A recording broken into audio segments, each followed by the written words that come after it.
बृहस्पति को जन्म कुंडली के अंदर किस्मत का ग्रह माना गया है। और बृहस्पति किस्मत का ग्रह क्यों है, इसके पीछे बहुत सारी वजह भी हैं। देखिए, बृहस्पति को देखा जाता है उन्नति के रूप में।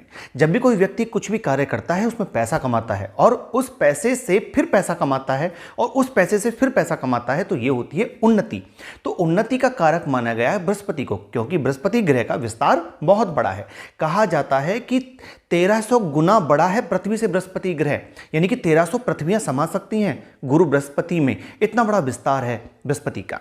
दूसरा कारण समझते हैं। दूसरा कारण यह है गुरु बृहस्पति को लेकर के कि बृहस्पति कारक है हमारे पिता, हमारे दादा, हमारे बुजुर्ग, हमारे गुरु, इन लोगों का। तो अभी आप देखिए, जब एक बच्चे का जन्म होता है तो उस बच्चे का जब जन्म होता है तो सबसे पहले उसकी कुंडली दिखाई जाती है और पूछा जाता है कि इसकी किस्मत कैसी है। अभी आप देखिए कि किसी बच्चे का किसी परिवार में जब जन्म होता है तो उसको विरासत में क्या मिलता है, उसके दादा परदादा, उसके पिता का कमाया हुआ धन। तो जो धन मिलता है उसको, ये उसकी किस्मत है। यहां से उसकी किस्मत स्टार्ट होती है। आगे वो पराक्रम करेगा, पुरुषार्थ करेगा, कर्म करेगा तो उसको और भी बहुत कुछ मिलेगा। और हो सकता है सब कुछ मिलने के बाद सब कुछ छिन भी जाए, वो उसकी कुंडली बताएगी आगे। लेकिन अगर उसकी किस्मत देखी जाए तो उसको विरासत में जो धन दौलत जो भी कुछ मिलता है, ये किस्मत है। और ये उन्हीं को मिलता है जिनकी कुंडली में बृहस्पति बहुत अच्छी स्थिति में बैठे होते हैं।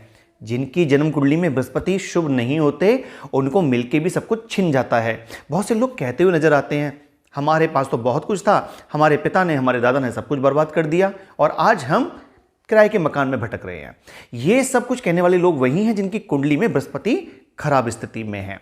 इसी के साथ साथ बहुत से लोगों को कहते सुना होगा कि वो व्यक्ति तो मुंह में सोने की चम्मच लेकर के पैदा हुआ है, यानी कि उसकी किस्मत इतनी अच्छी है कि उसको विरासत में बहुत कुछ मिल गया है और उसी से वह आगे जब काम करेगा तो उसको सपोर्ट मिलेगी, उसके परिवार की, उसके गुरुजनों की, उसके दादा की, उसके पिता की, उसको सपोर्ट मिलेगी। और वह आगे जब काम बढ़ाएगा अपना तो उसे जीरो से शुरू नहीं करना पड़ेगा, उसकी शुरुआत होगी बहुत आगे से।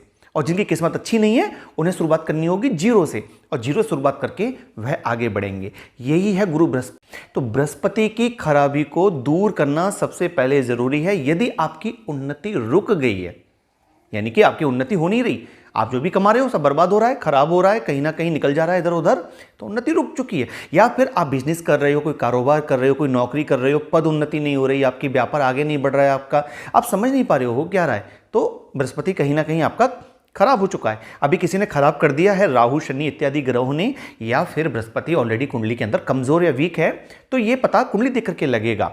लेकिन बृहस्पति की ये खराबी जरूर है कि उन्नति, जहां शब्द आ जाए कि मैं उन्नति नहीं कर पा रहा हूं, मैं बचत नहीं कर पा रहा हूं, मैं आगे नहीं बढ़ पा रहा हूं लाइफ के अंदर, तो सीधी सी बात है बृहस्पति कुंडली में खराब है।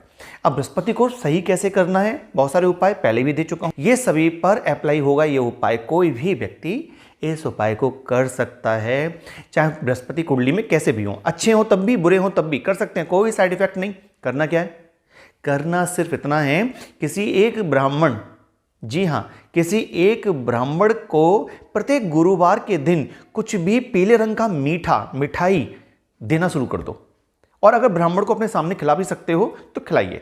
यानी कि प्रत्येक गुरुवार को एक ब्राह्मण के पास जाइए और उस ब्राह्मण देवता को आप कोई मिठाई, पीले रंग की मिठाई हो तो अति सुंदर, कोई भी मिठाई उनको भेंट करिए और उनके चरण स्पर्श कर लीजिए, उनका आशीर्वाद ले लीजिए।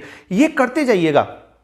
कुंडली में बृहस्पति कितने भी खराब बैठे हों, कितने भी अशुभ बैठे हों, कितने भी कमजोर बैठे हों, आपके बृहस्पति में ताकत आनी शुरू हो जाएगी। और फिर देखना कि बरकत फिर हो रही है अथवा नहीं हो पा रही है। फिर देखना उसके बाद में देखो कैसे आगे बढ़ोगे, कैसे उन्नति होगी।